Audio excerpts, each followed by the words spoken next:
Oh, give thanks to the Lord, for he is good, his mercy endures forever. Welcome to another episode of Faith Matters with Phillip Campbell.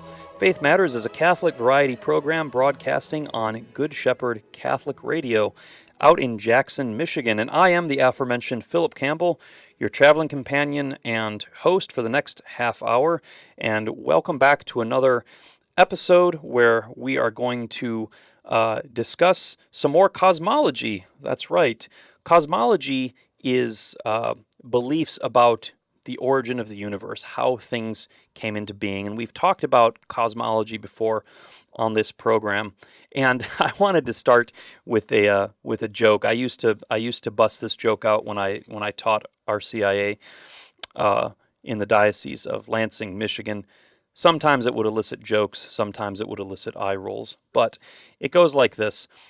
There was an atheist, and he comes to God, and he says, God, people don't need you anymore. Science has figured out how to do all sorts of things.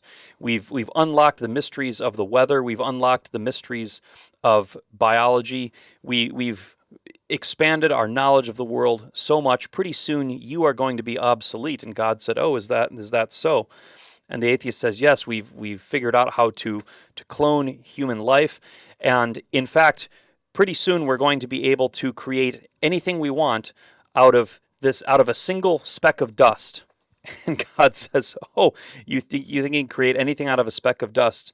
The atheist says, yes, all I need is one speck of dust, and I can create anything out of it. That's how far science has developed. And God says, I'd like to see that, but you're going to have to find your own dust.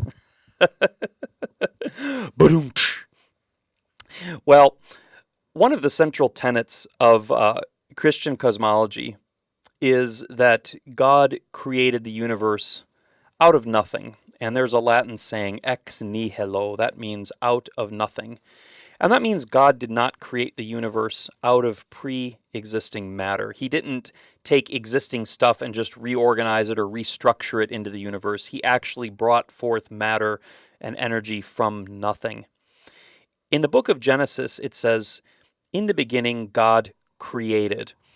And to create in this context means to bring forth from nothing. Strictly speaking, only God creates. Humans are only like sub-creators. We take already existing things and we rearrange them. We find ways to manipulate matter, to restructure things, to take raw materials and turn them into finished things. But only God, at least in the Hebrew sense of the word from Genesis, only God really creates, brings forth something from nothing. In the book of 2 Maccabees, chapter 7, verse 28, the scriptures admonish us, saying, I beseech you, my child, look at the heavens and the earth, and see everything that is in them, and recognize that God did not make them out of things that existed. Now, this isn't simply a truth of our faith, but it really is a logical and philosophical deduction, because everything that exists, whether a tree or a stone or a person, everything comes from something else. Nothing brings itself into being. Every living thing that exists was birthed from some other living thing. And every non-living thing is a compound of materials that were once other things or came from elsewhere. You can't have, but you can't have an infinite regression of causes. You can't have things giving birth to things forever and have nowhere where the first thing comes from. You can't have a staircase that goes up for infinity, or a chain dangling from the sky that's not attached to anything on the other end that just goes up for infinity. At some point, the very existence of anything today requires that at some point in the past, there was a great something that began this chain of being, a great cause from which all other causes flow. An unmade maker who has the power to actually bring previously non-existing matter into existence. That chain hanging down from the sky needs to be attached to something on the other end. Now, like the atheist in the joke who says he can create anything if he can just have a speck of dust, but of course he can't get a speck of dust without finding it in God's creation. Modern atheists have tried to account for the origin of the universe without reference to a creator. Now, this is tough because without a creator, we are left with only two options. If you're not going to say that God created the universe, there's only two options. Number one, the universe, including all its matter and energy, have simply always existed. Or the second option, the universe somehow created itself. Now, both of these are logical impossibilities. Every cause has an effect, and no effect can be its own cause. Thus, being able to really explain how a creatorless universe is possible has been a stumbling block for atheists in the final leap that they try to go across to come up with a naturalistic explanation for how a universe can emerge in the first place. Why is there something rather than nothing? So there is this author, Lawrence Krauss. He is a scientist. He's also, I would classify him as an atheist apologist, like in the same category as these folks, as like Richard Dawkins or Neil deGrasse Tyson, or these atheist popularizers that are out there now. In 2012, Lawrence Krauss wrote a book entitled A Universe from Nothing. And in this book, Mr. Krauss attempted to make this final leap in erecting a universe without God by suggesting something very interesting. Essentially, that something truly can come from nothing without the intervention of a creator.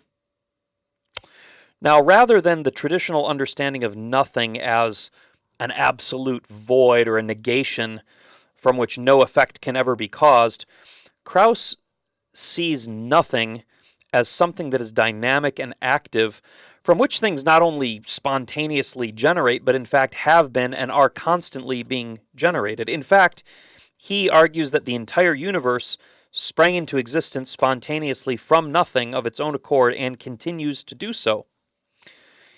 Is this book the death blow to Christian theism? That's what all the reviewers said at the time it came out.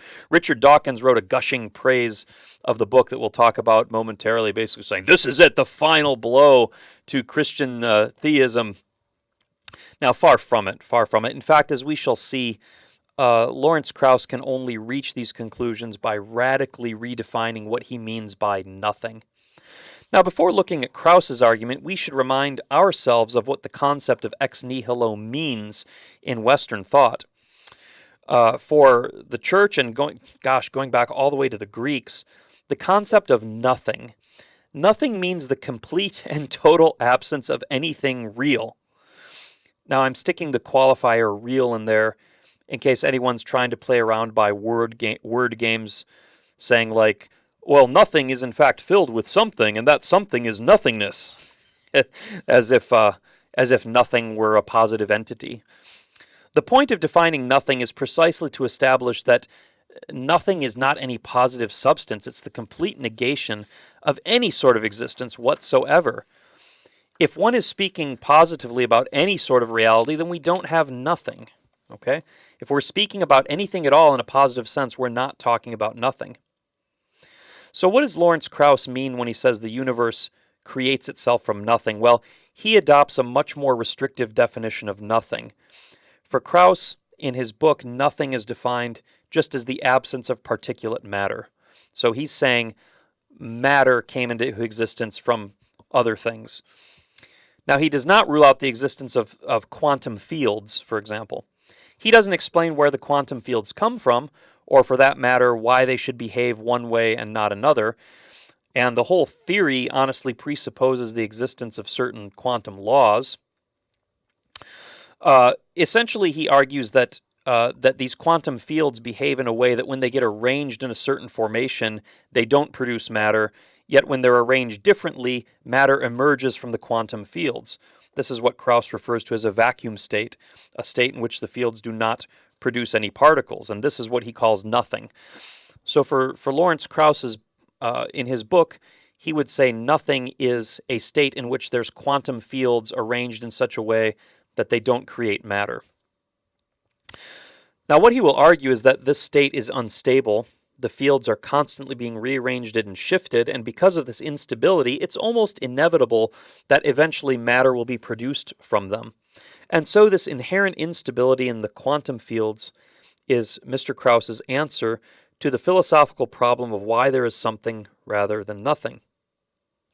Now, the most serious critique of Krauss's theory is, of course, that Krauss is not really starting with nothing. He's starting with the existence of quantum fields that behave in a certain manner, and then suggesting that matter arises out of the arrangements of these fields. But he's still presuming the fields themselves and the laws that govern their existence, which is a far cry from nothing, and he has no explanation of where the quantum fields come from. Nothing would mean not only the absence of matter, but the absence of the fields as well. Nothing means nothing, period. Krauss is essentially like the atheist in the joke. He's been able to explain the origin of the entire universe if you will just grant him a quantum field. If you'll just give him a quantum field, he can explain everything else. But of course, we can imagine God saying to him, hey, you got to explain your own quantum field. Where did that come from, right? David Albert is a professor of philosophy at Columbia University. He wrote a critique of Krauss's book that was pretty interesting, and he said, quote, "The fact that some arrangements of fields happen to correspond to the existence of particles and some don't is not any more mysterious than the fact that some possible arrangements of my fingers correspond to the existence of a fist and some don't. And the fact that particles can pop in and out of existence over time as those fields arrange themselves is not a whit more mysterious than the fact that fists can pop in and out of existence over time as my fingers rearrange themselves. And none of these poppings, if you look at them rightly, amount to anything even remotely in the neighborhood of a creation from nothing." End quote. Now, Lawrence Krauss would retort that it is his opponents who continually change the definition of nothing, so that the criteria for what is in fact nothing can never be met. Now, I think this is disingenuous, because philosophers from Plato to Augustine to Aquinas to Descartes have all understood what nothing means. There's been a fairly constant view of what constitutes nothing throughout history. For Krauss to plead that the ground keeps shifting is a bit disingenuous, and it betrays ignorance of the very most basic principles of metaphysics that have come down to us through the ancients. Neither Aquinas nor Augustine nor any of the other Catholic thinkers would be impressed with the concept of nothing as a bunch of quantum fields. Aquinas would say, you have quantum fields, that's not nothing, that's quantum fields. The concept of nothing has not changed. Nobody has ever had any real debate over what was meant by nothing. However, I would say a bigger fundamental problem here, a bigger problem with the thinking in this book, is that Lawrence Krauss is equating all that exists with matter. For Krauss, if there is no particulate matter, there is nothing, even if there are still quantum fields. Even if those quantum fields behave according to certain laws, even if they have certain arrangements and behave in a certain manner, that's still nothing according to Krauss just because there's no particulate matter. So it's matter, or the lack thereof, that spans the bridge between something and nothing. Now, this is the basic premise of materialism, that matter is all that there is, that matter is the sum total reality of the universe. And it is, of course, an assumption. It's a huge assumption. And that's why this kind of materialist atheist scientism is ultimately a faith. It's a kind of faith because it rests on a huge assumption, the assumption that matter is all that exists. The role of science is to study matter and its properties as they are found in nature. And that's certainly without question. But what if there's something that exists above nature or beyond nature, or that's not easily quantifiable as particulate matter or a wave? How do we account for that? If there's something that exists above or beyond nature, it would not be subject to scientific scrutiny. We must take it on faith that there either is or is not something outside of the materialist realm of existence. Something perhaps that we might call supernature. Our faith, whether it's in the supernatural or in scientism, might have certain motives for belief, but all of these fall short of scientific proofs in the strict sense. Both the Christian and the atheist are equally acting on faith. The Christian faith in God and in the tenets of the Catholic religion. The atheist is having faith that material is all that exists, and that also is an unprovable premise. Thus, we see that Lawrence Krauss is coming to the question with a preconceived assumption that is actually unscientific. The assumption that matter is all that exists is what informs his science, and in turn, his science, working under this principle, tells him that the absence of matter is the same thing as nothing. In fact, it's circular thinking, invoking the assumption that matter is the only reality in order to establish the fact that there's no reality beyond matter. That's just going in a circle. Krauss makes the following statement in his book. He says, quote, "If we wish to draw philosophical conclusions about our own existence, our own significance, and the significance of the universe itself, our conclusions should be based on empirical knowledge. A truly open mind means forcing out imaginations to conform to the evidence of reality, and not vice versa, whether or not we like the implications." End quote. I think that's very true. Whatever we believe should be based on reality, on the facts, on the evidence. But it's sad that he's making these statements because in doing so in the service of this argument, he's ceasing to do true science and has started to become a popularizer. Krauss wants our conclusions to be based on empirical observation. Well, that's fine and good. But the most basic principles of empirical observation tell us that everything that occurs naturally has a natural cause. This is, in fact, central to Krauss's position. We don't need a creator God because everything that is can be explained as a result of natural processes.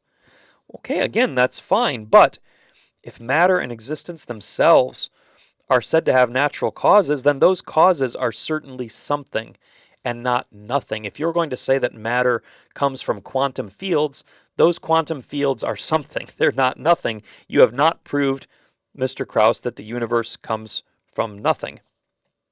Now, if he were being truly scientific, it would have made more sense for him to say, "I believe I've discovered another level of causality in the quest for explaining the natural foundations of particulate matter." I would have no problem with that, and I don't think most theists would have any problem admitting that there are many levels of natural causes behind all natural phenomenon. God's providence operates through secondary causes. The problem comes in when a deeper level of natural causality is arrogantly proclaimed to be creation from nothing when it's anything but. It's just poor logic, and it's not doing a service to science either. Now, I mentioned earlier that the atheist Richard Dawkins wrote a glowing praise of the book. He wrote an afterword, actually, and we can see the same inconsistencies in Dawkins' thinking. For example, quote, he says, "Not only does physics tell us how something could have come from nothing, it goes further by Krauss's account and shows us that nothingness is unstable.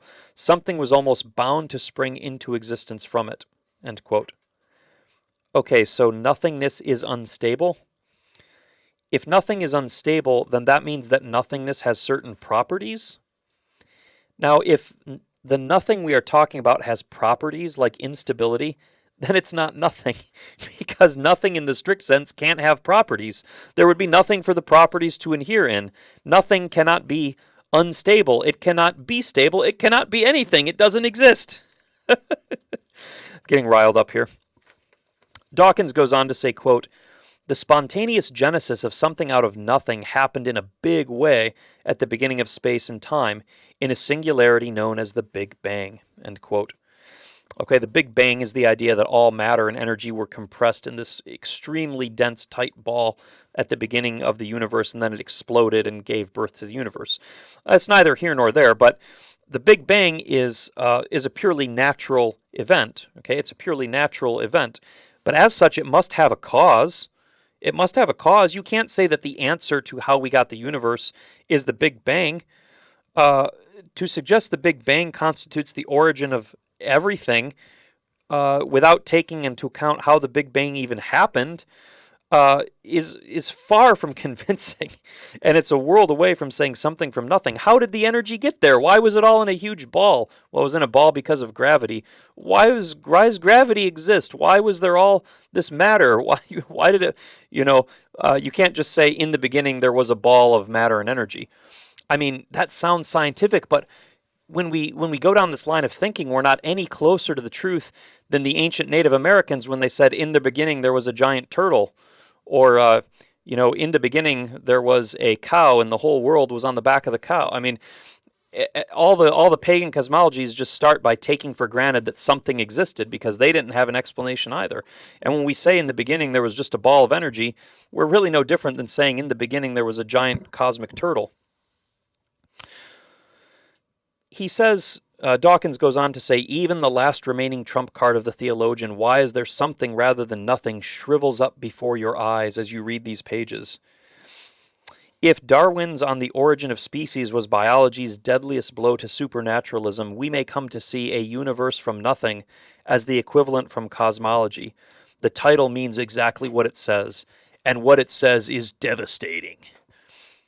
Okay, please. As we've seen above, the nothing of Lawrence Krauss in this book is not the nothing of the philosophers and theologians, and the theist critique of the atheist's inability to explain the reason anything exists remains intact, because you have not explained how something comes from nothing.